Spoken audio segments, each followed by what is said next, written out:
又是这个系列填坑了。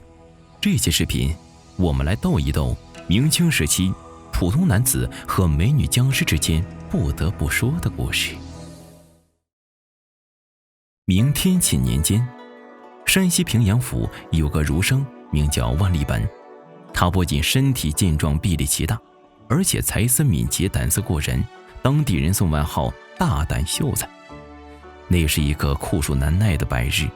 万历本出门办事，此时正当夏季，走了数里他就觉得汗流浃背，口干舌燥，于是赶紧走到路旁的小茶肆，点了一壶大碗茶来解暑。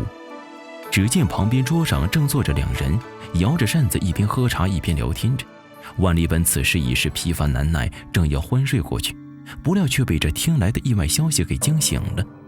原来在这茶肆3里开外有一个村子名叫杨村，村东头立着4、5间被遗弃的无主破房，年久失修，破屋里头啥都没有，只有一口阴森森暗沉沉的黑漆棺材。杨村的村民也弄不清楚这具棺材是何时停放在这里的，至于所葬何人更是一无所知，他们唯知晓的就是这屋里头有妖物出没。根据村民描述，那间破屋夜里总会传出古怪的响动声，偶尔还会有一个红色的影子飘来飘去。就在不久前的一个晚上，恰巧一位独行的旅客不知底细，就借宿在这间破屋里，结果到了当晚半夜，这名旅客竟然屁滚尿流的从破屋中疯跑而出，嘴里还不停嚷嚷着有鬼有鬼，当即就给活活吓成了失心疯。这下更没人敢靠近这间古怪的屋子了。言者无意，听者有心，万历本素来就胆大，顿时心痒难耐，当即就准备去这鬼屋一探究竟。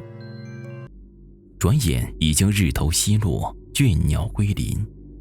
万历本总算来到了这间鬼屋。眼前的屋子墙倒瓦落，破败不堪，地下的野草也疯长及腰，荒芜不已。万历本大步走进屋子，就直接坐在这大黑棺材旁边休息了起来。时间一点一滴过去，天色渐黑，新月初起，月光透过残破的屋顶投射下来，将屋内照得雪亮。万历本查看半天也没见到有任何异常，索性将被褥铺在了棺材旁，自己躺在上面打起盹儿来。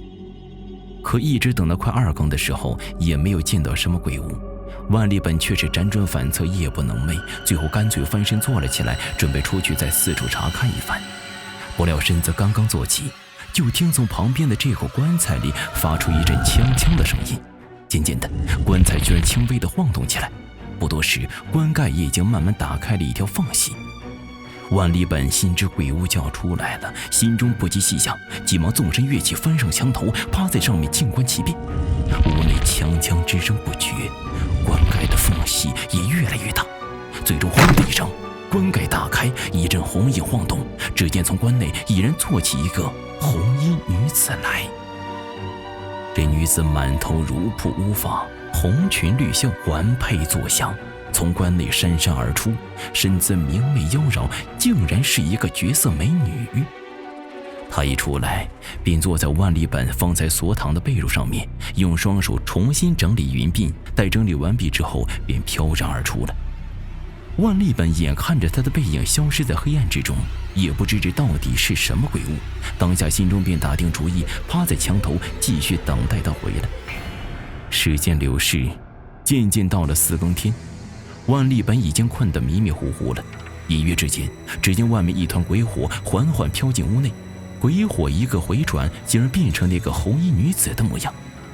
红衣女子看起来春风满面，双颊微红，一副偷情结束的愉悦模样。万历本见此情形，心里很是复杂，难道鬼物也会偷情吗？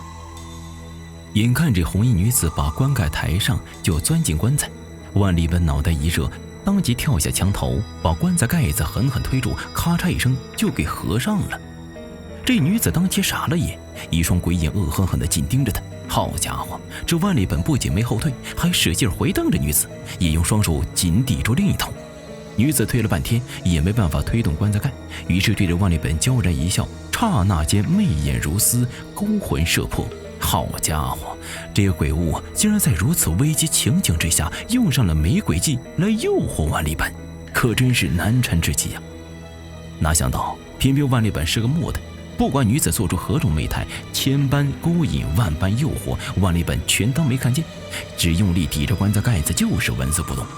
女子眼见色欲无用，脸色一变，变得面色惨青，双眼赤红，嘴唇黑紫，张口吐舌，披头散发，朝着万历本袭来。万历本这下怕了，赶忙转身奔逃。眼见女子追逐得越来越近，万历本当即纵身一跃，就跳上了墙头。女子见他上墙也不追赶，转身回屋，便欲去推棺盖。万历本寻思着不能让他得逞，于是又跳进屋内，紧紧抵住棺盖。女子无法，便又起身相逐，如此周而复始，循环不停，一直到了旭日初升、雄鸡唱晓的时辰，这女子花容失色，一声惊叫，便倒了下去，就此一动不动。万历本用木棍戳了戳地上的女子，确定女子已经化作一具真正的尸体后，赶紧找来附近村民，再派人告知官府，将尸体装入棺木，抬到野地，一把火烧了干净。自那日起，万历本巧灭美女僵尸的故事成为了世人津津乐道的趣闻，这大胆秀才的称号也越传越广。时间一眨眼，到了下个故事了。山西人邵大江，由于3年政绩考核皆为优秀，所以被任命为江西境内峡江县令，即刻上任。要说这峡江县，它地处赣江要冲，地势险要，江面狭窄，流水急湍，在城西江边上更是建有一座周瑜庙，号称是巴丘古迹。寺庙年久失修，有些破败，里头游人寥寥，香火也不旺，不过不失为一个僻静的好地方。邵大江的儿子为了静心念书，于是便禀明父亲，在庙旁不远处搭建了一座小书房，带着一个年幼的仆童，就住在了这周瑜庙旁边。这邵公子时常要求有人来这书房一同研读诗书，抚琴焚香，往来之间，大家愈发觉得此处是人间圣地，世外桃源。这一年秋闱，邵公子的友人鞭声高中，全家张灯结彩，大宴宾朋，邵公子也专程登门相贺。宴席落幕，邵公子不胜酒力，踉跄归来。可是在靠近庙宇周围，邵公子隐约中看见一个身穿丧服的妙龄女郎站在柴扉之外。邵公子以为她已是慕名前来作诗的，于是指着门内对她道：这是小生的居所，此时天色将暗，若是姑娘不介意，可以在此留宿一晚。女子听后怒容满面，挥袖转身离去。邵公子醉意微醺，事后方惊觉自己言语失态，只能连声懊悔，叹气之间，忽然听见外面传来了一阵急促的叩门声。邵公子向外看去，只见门外之人赫然就是刚才那位素服女子。女子朝他袅袅一拜，嫣然一笑道：我方才佯装愤怒离去，实际上只想要看看您是否是歹人。如今知晓郎君乃是良人，此刻天色已晚，我孤身孱弱，路途遥远，不知你肯不肯借一席之地，度此良宵啊？言语间，女子眼波流动，妩媚万分。邵公子不知为何，只觉得浑身燥热，整个人都晕乎乎起来，当即拉着女子进罗帐。春宵正暖，巫山云雨，二人如胶似漆，直至鸡叫，女子才翩翩离去。临走前，这女子柔声说道：妾名叫秋霞，本是附近村中曹家的女儿，家中双亲出游未归，平日只让一个聋哑老妇照料。君若不弃，妾自今以后便木来招去，与君做个长久夫妻。自那日起，秋霞每天木来朝去，二人缠缠绵绵，过着如同神仙伴侣的快活日子。可惜好景不长，过得半月，邵公子的友人鞭声来拜访。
故取将县城曹公之女秋霞之旧，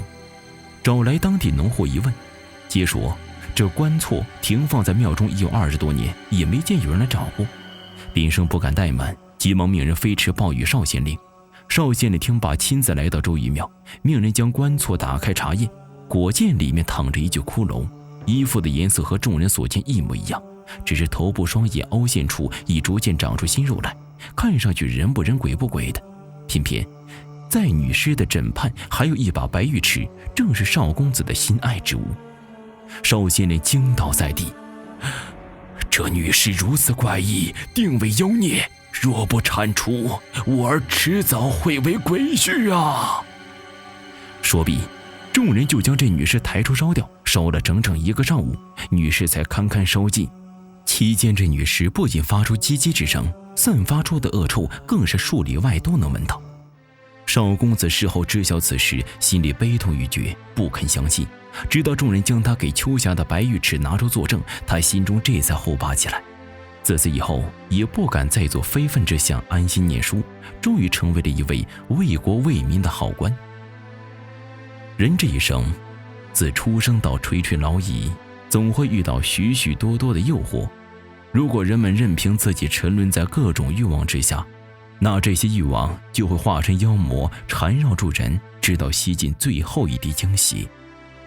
在万千世界之下，我们或许也会遇到金钱美色的诱惑，但是只有保守本心，使诱惑无误，才能无愧于心。毕竟这些金钱美色堆砌而成的金光之路，很可能并不是康庄大道，而是一条断头末路。突然的升华是不是措手不及啊？下次一定顿时改成了3连呢。好了，本期故事到这里就结束了，咱们下周再见。